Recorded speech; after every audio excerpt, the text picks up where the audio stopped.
नमस्कार, आप देख रहे हैं SPN 9 न्यूज और मैं हूं आपके साथ मनीष कुमार सैनी। बिहार में इस साल विधानसभा चुनाव होना है और विधानसभा चुनाव से पहले लालू प्रसाद यादव नीतीश कुमार को अपने पाले में करने के लिए कुछ समय पहले बड़ा ऑफर देते हुए नजर आए थे और ये कहते हुए नजर आए थे कि नीतीश कुमार के लिए हमारे दरवाजे शुरू से ही खुले हुए थे और आगे भी खुले रहेंगे। लेकिन नीतीश कुमार ने लालू प्रसाद यादव के बयान पर कोई बहुत बड़ी टिप्पणी तो नहीं की है, बहुत बड़ा पलटवार तो नहीं किया, लेकिन नीतीश कुमार ने उनके साथ जाने से इनकार कर दिया। लेकिन देखा जा रहा है जिस तरह से पशुपति पारस ने इस बार एनडीए गठबंधन से अलग होकर चुनाव लड़ने का फैसला किया है और वहीं जीतन राम मांझी 20 सीटों की मांग करते हुए नजर आ रहे हैं। चिराग पासवान भी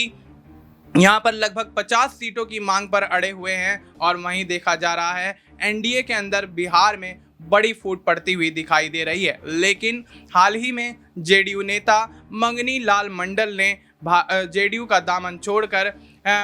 आरजेडी के अंदर शामिल होने का फैसला कर लिया और आरजेडी में शामिल होते ही कहीं ना कहीं अब जेडीयू की स्थिति बद से बदतर होती हुई नजर आ रही है, क्योंकि देखा जा रहा है जिस तरह से नीतीश कुमार का साथ यहाँ पर तमाम नेता छोड़ते हुए नजर आ रहे हैं, तो अब नीतीश कुमार के पास केवल एक ही चारा दिखता है और वो है आरजेडी के साथ गठबंधन करना। अब ऐसे में क्या नीतीश कुमार आरजेडी के साथ गठबंधन करेंगे या नहीं, इस पर तमाम चर्चा जारी रहेगी। हमारे साथ हमारे सहयोगी वफा अब्बास मौजूद हैं। वफा, बहुत बहुत स्वागत है आपका। वफा, किस तरह से देखते हैं इस पूरे मामले को? बिहार के अंदर एनडीए में फूट पड़ी हुई है और वहीं जेडीयू के एक नेता का आरजेडी के अंदर शामिल हो जाना कितना बड़ा झटका नीतीश कुमार के लिए या एनडीए गठबंधन के लिए है? देखिए, आपने बिल्कुल ठीक कहा कि जेडीयू के और बीजेपी के यानी एनडीए गठबंधन के अंदर फूट तो पड़ी हुई है। आपने देखा कि किस तरह से एनडीए के अंदर, चाहे हम महाराष्ट्र का पहले जिक्र करना चाहेंगे, अजीत पवार ने दिल्ली के अंदर अपने प्रत्याशी उतार दिए, रामदास अठावले ने अपने प्रत्याशी उतार दिए, यानी कि जेडीयू एनडीए के अंदर कहीं ना कहीं कुछ भी ठीक नजर नहीं आ रहा है। लेकिन जैसे कि 2025 में शुरुआत अभी हुई है, दिल्ली में चुनाव है, उसके बाद में इसी साल के अंत में बिहार में भी चुनाव होने हैं। तो महाराष्ट्र में तो चुनाव हो चुके हैं, शायद इसलिए बीजेपी ने अपने सहयोगियों के साथ में वो रुख नहीं अपनाया, उनको वो सीटें नहीं दी, क्योंकि वहाँ पर अब सब कुछ हो चुका है और महाराष्ट्र के अजीत पवार और रामदास अठावले की दिल्ली के अंदर कोई अच्छा खासा पकड़ भी नहीं है, तो इसलिए उनको साइड लाइन कर दिया। लेकिन आपने देखा कि आज ही ये ऐलान हुआ कि जेडीयू और चिराग पासवान की पार्टी को दिल्ली के अंदर भी एक एक सीट जो है वो दी गई है। हालांकि पिछली बार भी जेडीयू को 2 सीटें दी गई थी और इससे ये जोड़कर देख के देखा जा रहा है कि जो नीतीश कुमार नाराज चल रहे हैं, जो चिराग पासवान बिहार के अंदर नाराज चल रहे हैं, उनको दिल्ली में एक एक सीट देने का सीधा सीधा मतलब यह है कि उनको खुश करने की कोशिश की जा रही है, क्योंकि चिराग पासवान ने भी ये साफ कर दिया था कि हम दिल्ली के अंदर अपने प्रत्याशियों को उतारेंगे और हम चुनावी मैदान में उतरेंगे। और नीतीश कुमार की पार्टी यानी जेडीयू की तरफ से भी कहा गया था कि हम दिल्ली के अंदर अपने प्रत्याशियों को उतारेंगे। तो कहीं ना कहीं उनसे नाराजगी जो फिर बढ़ सकती थी, तो ऐसे में और नुकसान भी बीजेपी को सीधा सीधा हो सकता था। तो ऐसे में बीजेपी ने तमाम ही एक तीर से कई निशाने साधने की कोशिश की है और उन्होंने इन दोनों ही पार्टियों को शांत कराने के लिए एक एक सीट पर चुनाव लड़वाने का फैसला किया है और इससे बिहार को भी साधने की कोशिश की गई है ताकि बिहार में जो गठबंधन है वो बरकरार रहे। क्योंकि अगर आप दूरी एक बार बना लेते हैं तो वो फिर दूरी बढ़ती चली जाती है, यानी कि कुएं को खाई होने में वक्त नहीं लगता है। लेकिन बीजेपी नहीं चाहती कि उसको किसी भी तरह का नुकसान जो है बिहार के चुनाव में हो, इसीलिए सोचकर जो है बीजेपी ने यह फैसला लिया है कि नीतीश कुमार को और चिराग पासवान की पार्टी को एक सीट लड़ाई जाएगी। लेकिन अब सवाल अभी ये बना हुआ है कि नीतीश कुमार इसके बावजूद भी एनडीए के अंदर बने रहेंगे या फिर इंडिया की तरफ जा सकते हैं। और दूसरा सवाल ये भी है कि यहाँ पर तो आपने दिल्ली के अंदर उनको खुश कर दिया एक सीट देकर, लेकिन बिहार में तो चिराग पासवान 50 से 60 सीटें मांग रहे हैं, पशुपति पारस तो 20 सीटें मांग रहे हैं, जीतन राम मांझी भी 20 सीटें मांग रहे हैं। तो अगर इतनी सीटें इनको दे दी जाएं तो फिर नीतीश कुमार को आप क्या देंगे? और अगर नीतीश कुमार को भी आप सीटें देते हैं तो फिर बीजेपी के पाले में क्या बचेगा?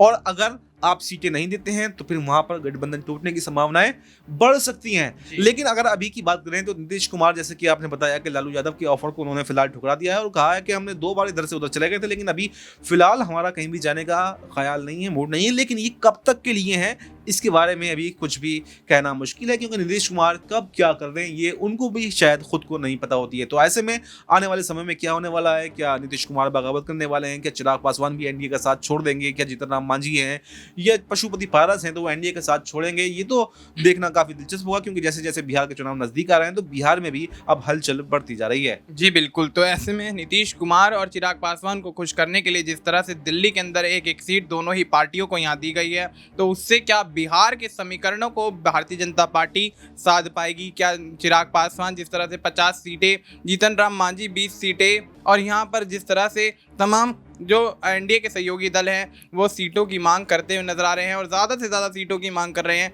तो क्या बिहार के अंदर एनडीए गठबंधन टूटता बिखरता नजर आएगा? क्योंकि भारतीय जनता पार्टी महाराष्ट्र में जिस तरह से अपनी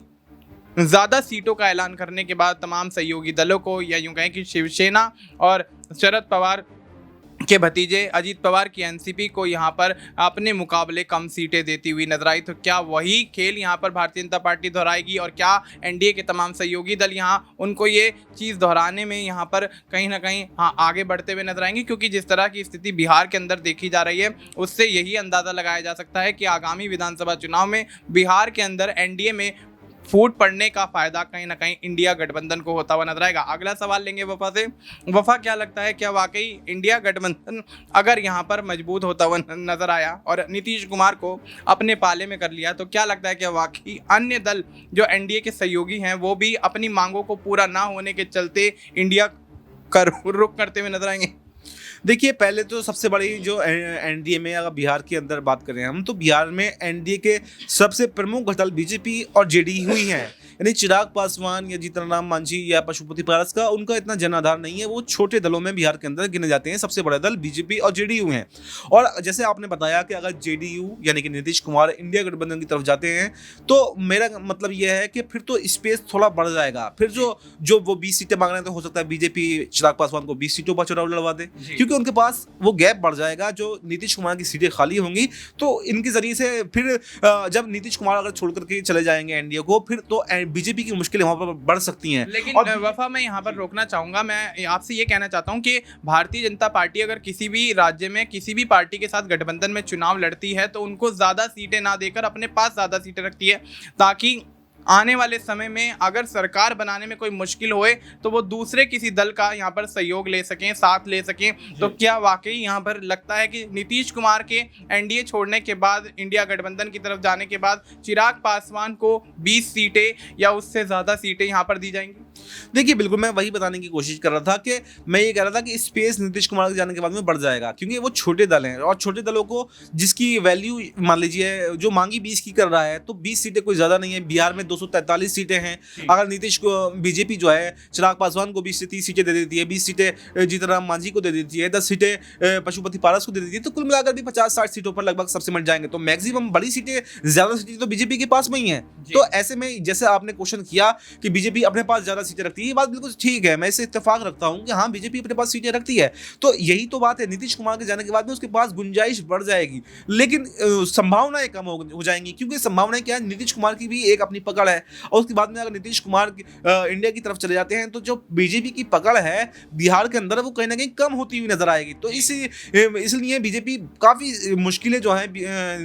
बिहार के अंदर नीतीश कुमार के जाने के बाद में बीजेपी की हो सकती है, और कहीं ना कहीं जो बीजेपी के सहयोगी छोटे मोटे दल हैं, चिराग पासवान, जीतन राम मांझी, पशुपति पारस, इनको थोड़ा बहुत फायदा भी हो सकता है। जी बिल्कुल, तो ऐसे में नीतीश कुमार के जाने के बाद भारतीय जनता पार्टी की एनडीए गठबंधन में मुश्किलें बढ़ती हुई जरूर नजर आएंगी, लेकिन छोटे दलों को यहाँ फायदा होता हुआ नजर आएगा। अब देखना यही होगा कि क्या नीतीश कुमार एनडीए में बरकरार रहते हैं या फिर इंडिया गठबंधन की तरफ रुख करते हुए नजर आते हैं, लालू प्रसाद यादव की बात को सच साबित करते हुए नजर आते हैं, लालू प्रसाद यादव के ऑफर को स्वीकार करते हुए नजर आते हैं और भारतीय जनता पार्टी को बिहार के अंदर एक बड़ा झटका देते हैं। फिलहाल आपको इस मुद्दे पर क्या कुछ लगता है, आप अपनी राय हमें कमेंट करके बता सकते हैं। बाकी देश और दुनिया से जुड़ी तमाम जानकारी के लिए आप देखते रहिए SPN9 न्यूज़।